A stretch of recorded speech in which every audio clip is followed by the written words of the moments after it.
हर हर महादेव दोस्तों, मैं नवनीता वशिष्ठ। आज सोमवार का दिन है जो शिव का अति प्रिय शुभ दिन होता है। आज भगवान भोलेनाथ की पूजा आराधना जरूर करें। ओम नमः शिवाय महादेव का बीज मंत्र है। इस मंत्र का जाप आज जितना ज़्यादा हो सके उतना करें। शिव शक्ति को प्रसन्न करने का ये रामबाण उपाय है। आज के दिन भगवान भोलेनाथ को प्रसन्न करने के लिए और माता का आशीर्वाद प्राप्त करने के लिए दूध और गंगा जल मिश्रित जल में मिश्री मिलाकर, जो धागे वाली मिश्री होती है, विशेष रूप से अगर आप उस मिश्री का प्रयोग करते हैं तो बहुत अच्छा होता है।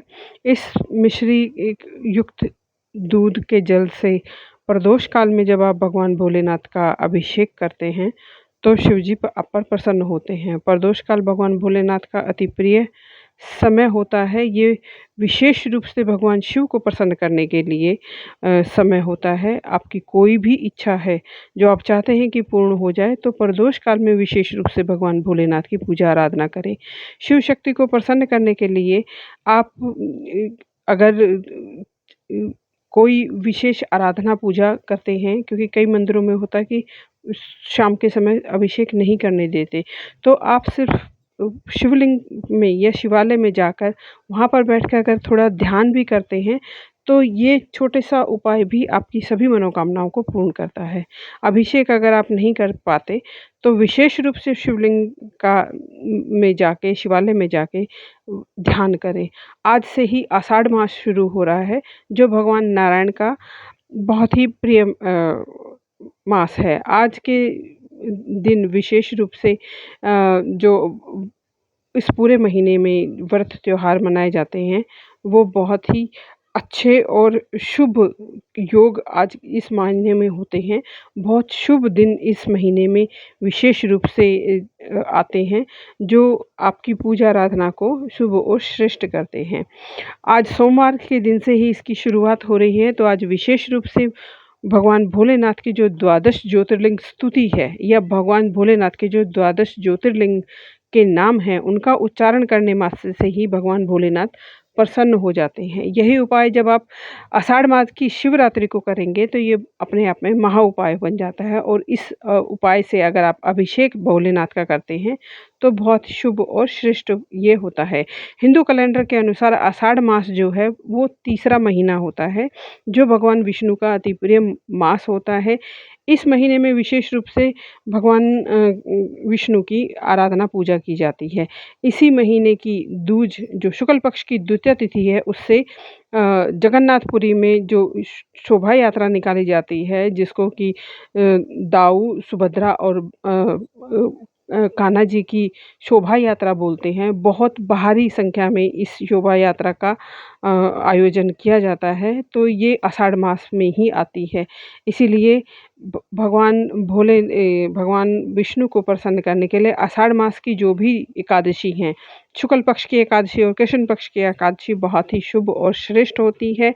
आषाढ़ मास से ही गुप्त नवरात्रि शुरू होते हैं जो माता की सिद्धि करने के लिए या जिनको तंत्र सिद्धि या साधना आराधना करनी है, या जो साधक होते हैं माता रानी के या भगवान भोलेनाथ के जो साधक होते हैं उनके लिए ये गुप्त नवरात्रि के समय जो होता है वो विशेष रूप से बहुत ही शुभ और श्रेष्ठ होता है।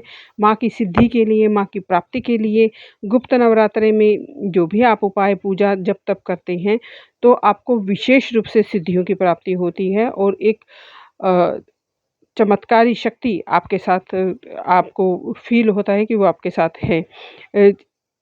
आषाढ़ मास में ही देवशयनी एकादशी आती है जो शुक्ल पक्ष की एकादशी होती है। इस दिन से भगवान विष्णु योग निद्रा में चले जाते हैं और 4 महीने तक योग निद्रा में ही रहते हैं। आषाढ़ मास के दोनों पक्ष में प्रदोष व्रत आते हैं जो भगवान भोलेनाथ के बहुत ही शुभ व्रत होते हैं। इसी महीने से बारिश का मौसम भी शुरू हो जाता है, तो जो बारिश का जो मौसम है इस महीने से शुरू होता है तो इसको चौमासा मास भी कहते हैं। इसी महीने में मिथुन संक्रांति आती है जो सूर्य है मिथुन राशि में पूरे 1 महीने तक रहेगा। तो इस मिथुन राशि के जातकों के लिए सूर्य अच्छा फल देने वाले होते हैं और इसको शुभ माना जाता है। संक्रांति पे किया गया कोई भी उपाय बहुत ही श्रेष्ठ और शुभ होता है। आषाढ़ मास की जो अमावस्या होती है उसको बरसाती अमावस्या भी कहते हैं। इसको इससे बरसात शुरू हो जाती है तो इसको आषाढ़ी अमावस्या, बरसाती अमावस्या भी बोला जाता है। अमावस्या से ही चतुर्मास भी आरंभ हो जाता है। अगले 4 महीने के लिए जैनियों में विशेषकर चतुर्मास मनाया जाता है। जो साधक होते हैं वो भी चतुर्मास मनाते हैं। इसमें आपको संध्या समय के बाद कुछ नहीं खाना होता, सूर्य की रोशनी में ही सब कुछ खाना-पीना होता है। जो एकादशी आषाढ़ मास में आती है वो योगिनी एकादशी होती है। जिनको योग या जिनको किसी सिद्धि साधना से जुड़ना है, जो साधक हैं उनके लिए योगिनी एकादशी बहुत ही श्रेष्ठ शुभ होती है।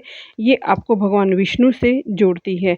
आषाढ़ मास के जो विशेष पर्व त्योहार हैं उनमें भगवान विष्णु की विशेष रूप से पूजा आराधना की जाती है, क्योंकि इसके बाद एकादशी के बाद, देवशयनी एकादशी के बाद भगवान विष्णु अपना पूरा कार्यभार भगवान भोलेनाथ को सौंप देते हैं।